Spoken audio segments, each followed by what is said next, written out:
नमस्ते बिहार, मैं हूं शुभ मिश्रा आपके साथ। चलिए करते हैं बुलेटिन की शुरुआत और सबसे पहली बड़ी खबर बेगूसराय से आपको बता दें, जहां प्रेम प्रसंग के मामले में जमकर मारपीट की गई है। प्रेमी जोड़े के भागने के बाद दोनों पक्ष के बीच मारपीट हुई, जिसमें 20 से ज्यादा लोग जख्मी हो गए, जिनका इलाज बेगूसराय सदर अस्पताल में चल रहा है। घटना के बाद कई घंटे तक इलाका रण क्षेत्र में तब्दील हो गया। घटना सिंघौल थाना क्षेत्र के कमरुद्दीनपुर वार्ड संख्या 5 की बताई जा रही है। बताया ये गया कि 13 अक्टूबर को गांव के ही प्रेमी जोड़े ने भागकर अंतर जातीय विवाह कर लिया। इसको लेकर लड़की के परिजनों ने लड़का पक्ष पर अपहरण का मामला दर्ज कराया था और इसी सिलसिले में बीती रात लड़की के पक्ष ने लड़के के घर पर धावा बोल दिया और जमकर मारपीट की। दोनों पक्षों के बीच जमकर लाठी चले और रोड़ेबाजी भी शुरू हो गई। वहीं बेगूसराय में चाचा ने शराब के नशे में मामूली विवाद में अपने ही भतीजी पर एसिड से हमला कर दिया, जिससे वो झुलस गई। घटना रिफाइनरी थाना क्षेत्र के मोसादपुर गांव की बताई जा रही। बताया यह गया है कि मोसादपुर निवासी दीपक कुमार शराब के नशे में पड़ोसियों से मारपीट की और फिर रास्ते के विवाद को लेकर भतीजी पर ही तेजाब से हमला कर दिया। पीड़ित को अस्पताल में भर्ती कराया गया है। वहीं पुलिस इस पूरे मामले की सघनता से जांच में जुटी है।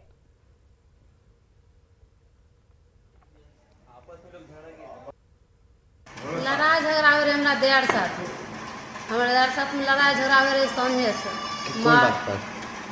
अब की हो रहे तू मैंने हमें ये सूतर लड़ाई झगड़ा गली खातिर इतना रास्ता रहे खातिर बिहनिए होले। अब बिहने से होते फिर मतलब ओकर माए बाप अपन लड़त फिर हमरा देर साथ में हमरा जात साथ में दोनों हो वो रहे पीने रहे। हमारे बेटी बैठल रहे, हमहूँ खड़े रही, हमहूँ नहीं कुछ बोल लिए तकर बाद इहो अपन बैठल रहे। इहो इतना बच्चा रहे, वो नेने रहे अपन बैठल रहे। ओने से अपन उठले अपन एकरा देह पर भीग देलकै। वहीं जहानाबाद के मोलना चक गांव में लड़ाई छुड़ाने गए 2 लोगों को ही मारपीट कर गंभीर रूप से जख्मी कर दिया गया। गंभीर हालत में परिजनों ने सदर अस्पताल में दोनों को भर्ती कराया। परिजनों ने बताया कि गांव में पूजा पाठ का कार्य चल रहा था और इसी बीच 2 लोग आपस में लड़ाई कर रहे थे। पुलिस इस पूरे मामले की छानबीन में जुटी है।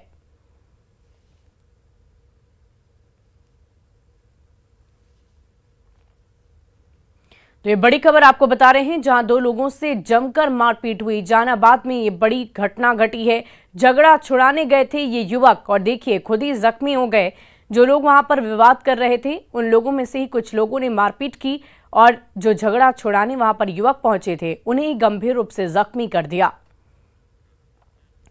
और अगली खबर छपरा से, जहां तरैया बाजार में जुआ खेलने के दौरान 2 जुआरी आपस में भिड़ गए। दोनों जुए के पैसे को लेकर मारपीट कर रहे थे। काफी देर तक दोनों लड़ते रहे और लोग तमाशबीन बने रहे। काफी देर बाद स्थानीय लोगों ने बीच बचाव कर मामले को शांत कराया। बताया जा रहा है कि दीपावली की रात तरैया बाजार में बड़ी संख्या में लोगों ने जुआ खेला। कहीं पुलिस और प्रशासन की टीम नजर नहीं आई।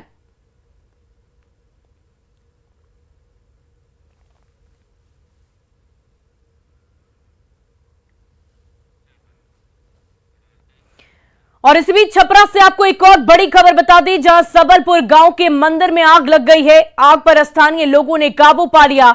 चिंगारी से आग लगने की आशंका व्यक्त की जा रही। मंदिर के पास लोग पटाखे छोड़ रहे थे और उन्हीं पटाखों से चिंगारी निकली और मंदिर में आग लग गई। फिलहाल आग इतनी भयावह नहीं थी।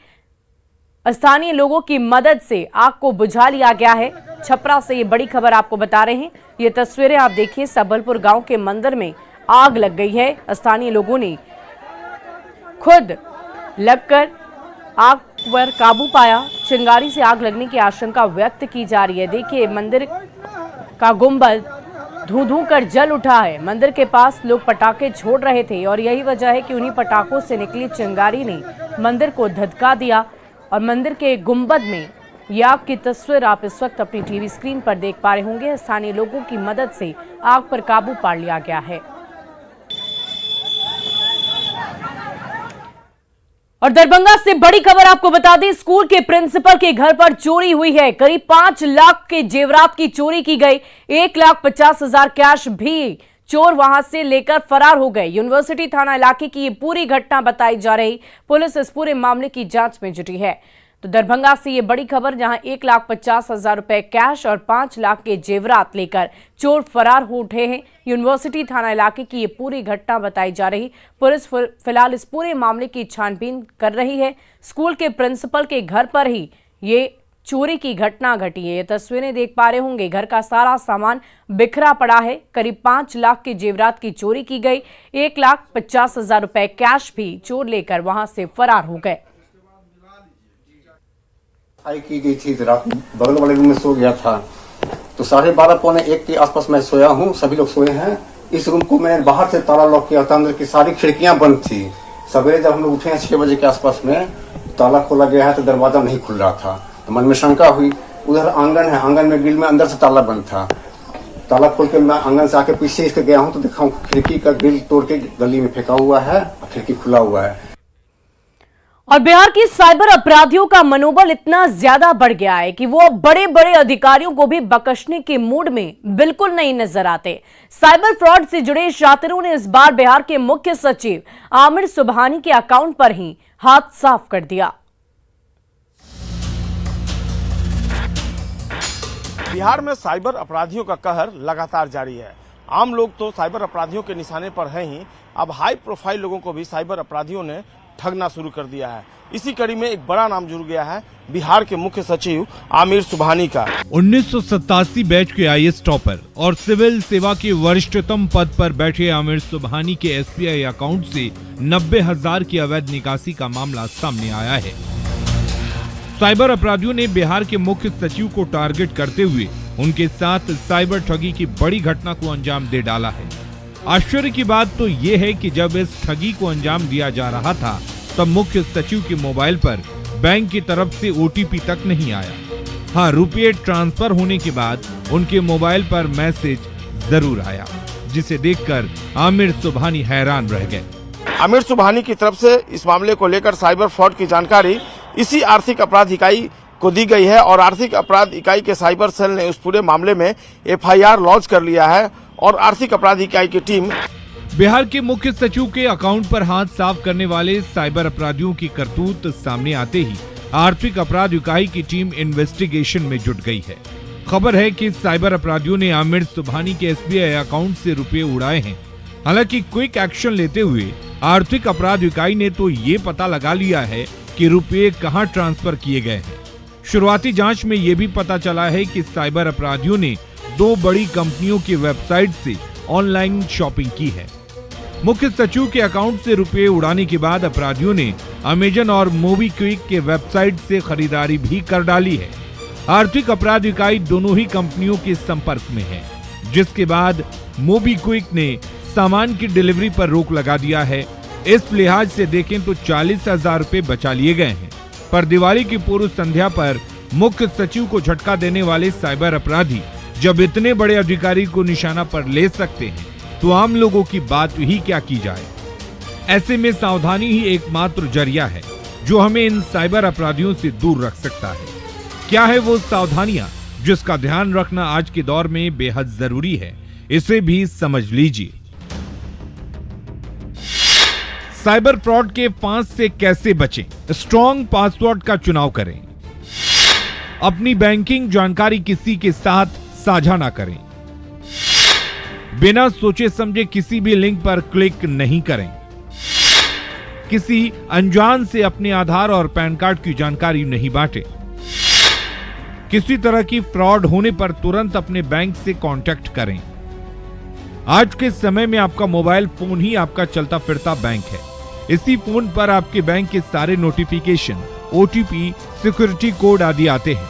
ऐसे में इसे लेकर बेहद सतर्क रहने की जरूरत है, क्योंकि टेक्नोलॉजी जिस तरह से बेटर हो रही है उसी तरह से हैकर्स भी मॉडर्नाइज्ड हो रहे हैं। उनका शातिर दिमाग नए नए तोड़ इजाद कर रहा है।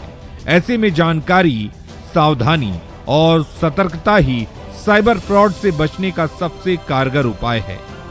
काफी चौंकाने वाला है, क्योंकि आमिर सुबहानी आईएएस टॉपर रहे हैं और मुख्य सचिव हैं बिहार के, और ऐसे लोग अगर साइबर अपराधियों के जाल में फंस जा रहे हैं तब ऐसे में आपको कितनी सतर्क और बेहद सतर्कता की आपकी जरूरत है, इस बात को भली भांति समझा जा सकता है। देखना होगा इस पूरे मामले में गिरफ्तारी कब तक होती है, और ये माना जा रहा है कि हाई प्रोफाइल के लोगों को अब साइबर अपराधियों ने अपनी जाल में फंसाना शुरू कर दिया है। कैमरा पर्सन सुबोध के साथ संजय कुमार, न्यूज़ 18 पटना। और धनबाद में रोशनी के त्योहार पर अमोनिया गैस की मार ने खलल डाल दी। सिंदरी के हर्ल प्लांट से रिसी अमोनिया गैस ने सांसों में तकलीफ और आंखों में जलन बढ़ा दी।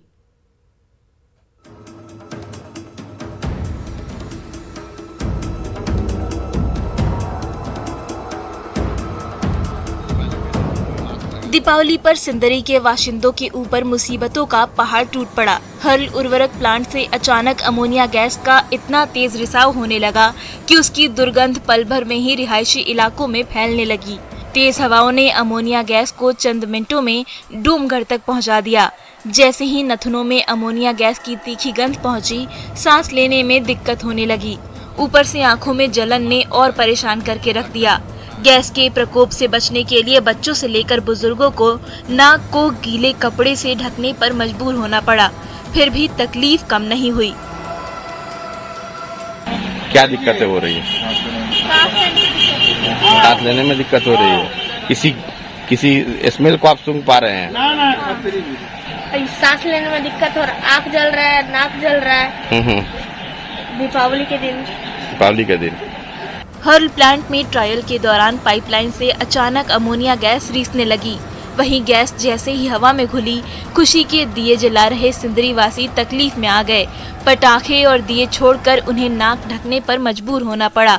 बार बार आंखें छलकने लगी। दहशतजदा निवासियों ने कई बार हर्ल प्लांट प्रबंधन से गुहार लगाई, पर किसी ने भी अमोनिया गैस का लीकेज रोकने पर कोई ध्यान नहीं दिया। मजबूरन सिंदरी वासियों की दिवाली मास्क के पीछे कट रही है।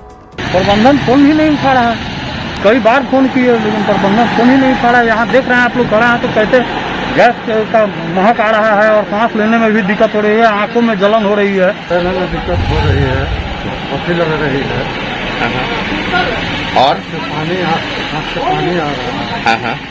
तो हम लोग तो जो है इसके एक तरफ से आदी हो चुके हैं हम लोग। हर्ल प्लांट की मटेरियल गेट से अभी भी रह रहकर अमोनिया गैस का रिसाव हो रहा है और उसके कहर ने सिंदरी वासियों को परेशानी में डालकर रख दिया है। हर्ल प्रबंधन इतना लापरवाह और उदासीन है कि उसे सिंदरी वासियों के दुख और तकलीफ की कोई परवाह नहीं है। संजय गुप्ता, न्यूज़ 18 धनबाद।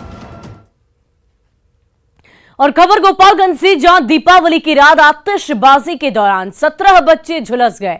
अलग अलग जगहों पर हुए हादसे में जख्मी बच्चों को इलाज के लिए सदर अस्पताल के इमरजेंसी वार्ड में भर्ती कराया गया। पटाखा से झुलसे बच्चों में सरैया मोहल्ले के 4 बच्चे, अधिवक्ता नगर मोहल्ले के 2 बच्चे, बसडीला गांव के 3 बच्चे शामिल हैं। डॉक्टरों ने इलाज के बाद एक बच्चे की हालत गंभीर बताई, जबकि अन्य 16 बच्चों को इलाज के बाद सदर अस्पताल से डिस्चार्ज कर दिया गया।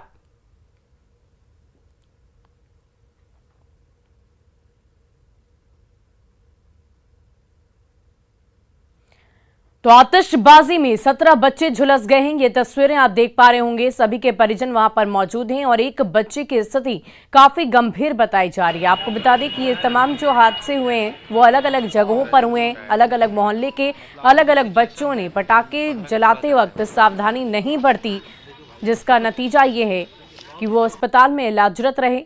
16 बच्चे अस्पताल पहुंचे और इलाज के बाद उन्हें डिस्चार्ज कर दिया गया है। एक बच्चे की स्थिति नाजुक बताई जा रही है। और जहानाबाद के मदारपुर से लापता हरि मांझी का शव बरामद किया गया। हरि मांझी कल शाम काम करने के लिए निकला था, जिसके बाद वो वापस नहीं लौटा। सुबह परिजनों ने उनकी तलाश शुरू कर दी, लेकिन कुछ भी पता नहीं चला। बाद में पुलिस ने एक मृतक की तस्वीर दिखाई तो उसकी पहचान हरि मांझी के तौर पर की गई। हरि मांझी की मौत कैसे हुई ये पता नहीं चल सका है।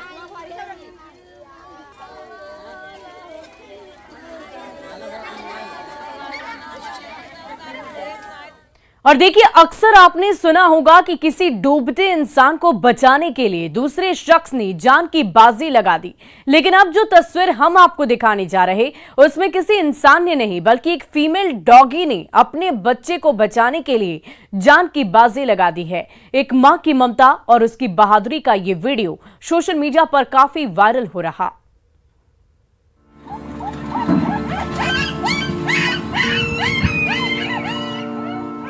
एक मां की ममता, उसकी हिम्मत और सूझबूझ क्या होती है, इसे समझना हो तो सीवान से आई ये बेहद हैरान करने वाली तस्वीर आपको जरूर देखनी चाहिए।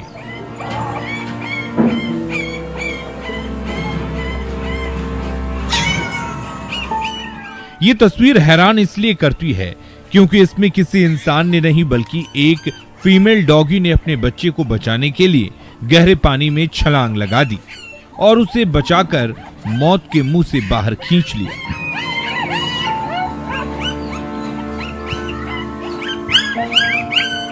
सोशल मीडिया पर इस स्ट्रीट डॉग का ये वीडियो खूब चर्चा बटोर रहा है। मामला सीवान की महादेवा बस्ती का है, जहां बारिश के बाद एक जगह पर काफी पानी लग गया था, जिसमें डॉगी का ये छोटा सा बच्चा अचानक गिर गया। बच्चे के पानी में गिरते ही उसे बचाने के लिए उसकी मां ने बिना देर किए पानी में छलांग लगा दी। पानी में कूदने के बाद फीमेल डॉगी ने अपने बच्चे को बचाने के लिए काफी देर तक मशक्कत की, पर हालात से जूझते हुए इस मां ने पूरी बहादुरी के साथ संघर्ष करते हुए अपने बच्चे को मुंह में दबाकर पानी से बाहर निकाल लिया।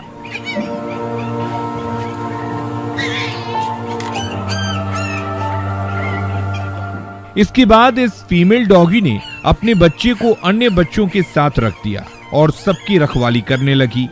जहां यह घटना हुई वहां बारिश की वजह से अक्सर पानी लग जाता है और इसी पानी में ये छोटा सा पप्पी संतुलन खोकर गिर गया था। इस तस्वीर को देखने वाले लोग इस बहादुर और बेहद समझदार फीमेल डॉगी की खूब चर्चा कर रहे हैं।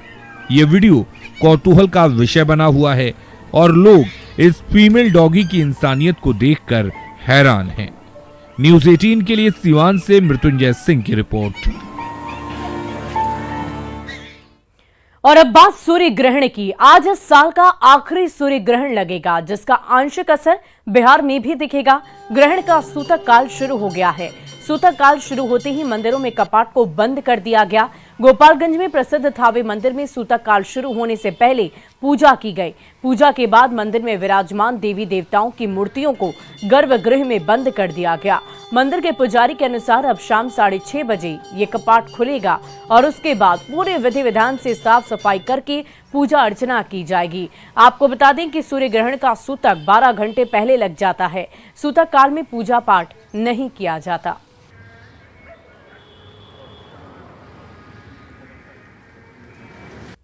दर्शनार्थियों के लिए दर्शन बंद रहेगा। फिर शाम में 6:35 में मंदिर खुलेगा। उसके बाद से हम लोग स्नान ध्यान करके और आएंगे और गंगा जल से मंदिर को साफ सफाई करके और 8 बजे आरती होगी। इसमें सबसे अच्छी की बात यह है कि सूर्य ग्रहण के दिन सभी को ऐसी जो निरोग हैं उनके लिए ऐसी है कि वो भोजन न करें। गर्भवती महिला को ये सूचित किया जाता है कि वो उसी का सूर्य का दर्शन नहीं करें, इसे घर में रहें। इसलिए सदा भोजन करना है। वृद्ध आदमी बच्चे हैं, ये सदा भोजन करें। और बिहार में बढ़ते डेंगू के मामलों के बीच सियासत भी शुरू हो गई है। पूर्व डिप्टी सीएम सुशील कुमार मोदी लगातार सरकार पर हमलावर हैं। वो आज डेंगू मरीजों से मिलने पीएमसीएच के डेंगू वार्ड पहुंचे, जहां उन्होंने मरीजों से बातचीत की, उनका हालचाल जाना। सुशील मोदी ने कहा कि मुख्यमंत्री राष्ट्रीय राजनीति में चेहरा चमकाने में जुटे हुए हैं। वहीं डिप्टी सीएम तेजस्वी यादव, जो स्वास्थ्य और नगर विकास विभाग के मंत्री हैं, उनका ध्यान कहीं और ही है।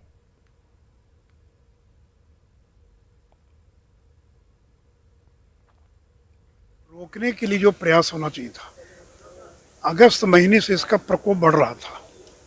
उसी समय अगर बड़े पैमाने पर अगर फॉगिंग होती, लार्वा को मारने का प्रयास होता, तो शायद यह रिकॉर्ड इस बार जो टूट गया वो नहीं टूटता। लेकिन अगस्त महीने में नई सरकार बनी तो पूरी सरकार राजनीति में लगी हुई थी। अब मुख्यमंत्री जी को बिहार की चिंता से ज़्यादा देश की चिंता है। और जो डिप्टी सीएम है, जो दो विभाग के मंत्री हैं, तो देखिए इस पूरे डेंगू में नगर विकास की बहुत बड़ी भूमिका है। क्योंकि फॉगिंग करना, छिड़काव करना, घर घर जाकर चेक करना, ये नगर विकास का काम है। और फिर स्वास्थ्य विभाग जो है, तो इसीलिए दोनों विभागों की बड़ी भूमिका है। लेकिन तेजस्वी जी को कोई मतलब नहीं, एक बार केवल आए, आज तक कभी विभाग में बैठ कर उसकी समीक्षा भी नहीं की। मुझे याद है कि जब मंगल पांडे थे तो प्रतिदिन वो 1-2 घंटे लगाकर कोई भी इस प्रकार की बीमारी फैल रही है तो उसकी मॉनिटरिंग क्या करते थे। और बेगूसराय में बरौनी कटियार रेलखंड के लाखों गुमटी के पास एक प्रेमी युगल का शव मिलने से पूरे क्षेत्र में सनसनी फैल गई। घटना बेगूसराय रेल थाना क्षेत्र की है। मृतक प्रेमी जोड़ी की पहचान लाखों थाना क्षेत्र के डुमरी के रहने वाले नूनू बाबू और अयोध्या बारी के रहने वाली रूपम कुमारी के रूप में की गई। बताया ये जा रहा है कि मृतक नूनू बाबू कुछ दिन पहले अयोध्या बारी के पूर्व सरपंच के यहाँ ट्रैक्टर चालक का काम करता था, लेकिन हाल के दिनों में 6 महीने पूर्व ही उसने पूर्व सरपंच के यहां पर काम छोड़ दिया। लेकिन आज नूनू बाबू और पूर्व सरपंच की पुत्री रूपम कुमारी का शव रेलवे ट्रैक मिलने के बाद लोग कई तरह के कयास लगा रहे। कहा जा रहा है कि दोनों की हत्या कर शव को रेलवे ट्रैक के पास फेंक दिया गया है। पुलिस इस पूरे मामले की जांच में जुटी है।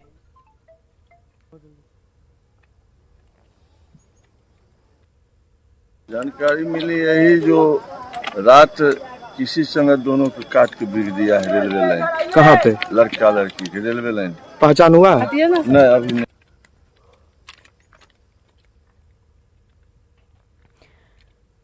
तो युवक और युवती का शव मिला है लाखों गुमटी के पास। ये शव प्रेम प्रसंग में हत्या की आशंका व्यक्त की जा रही है। दरअसल युवक युवती के घर पर काम किया करता था और कयास ये लगाए जा रहे हैं कि दोनों के बीच में प्रेम संबंध था। और बिहार की पूर्व सीएम जीतन राम मांझी ने एक बार फिर कहा है कि अगर सीएम नीतीश कुमार राज्य हित में एक बार फिर बीजेपी के साथ जाते हैं तो वो उनके साथ है। हालांकि मांझी ने यह भी कहा कि फिलहाल अभी कोई दिक्कत नहीं है। राजनीति संभावनाओं का खेल, राजनीति में क्या कब होगा कुछ कह नहीं सकता।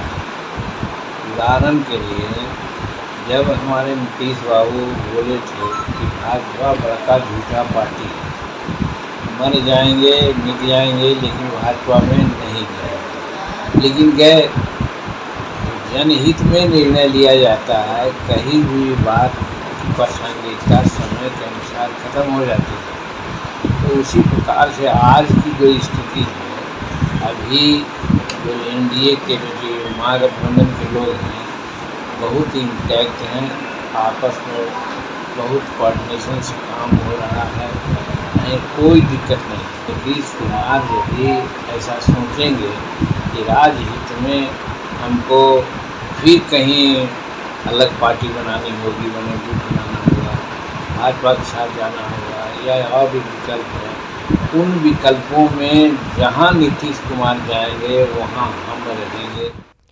वहीं तेजस्वी यादव से जब इस बारे में पूछा गया तो उन्होंने पहले ऐसे बयान की जानकारी से ही साफ इनकार कर दिया। फिर कहा यह कि सब मीडिया का शिगुफा है। तेजस्वी ने कहा कि महागठबंधन में सब कुछ ठीक ठाक है और मांझी के बयान को तोड़ मरोड़ कर पेश किया गया है। उस बात सुने नहीं, और ऐसा कोई मतलब क्या है?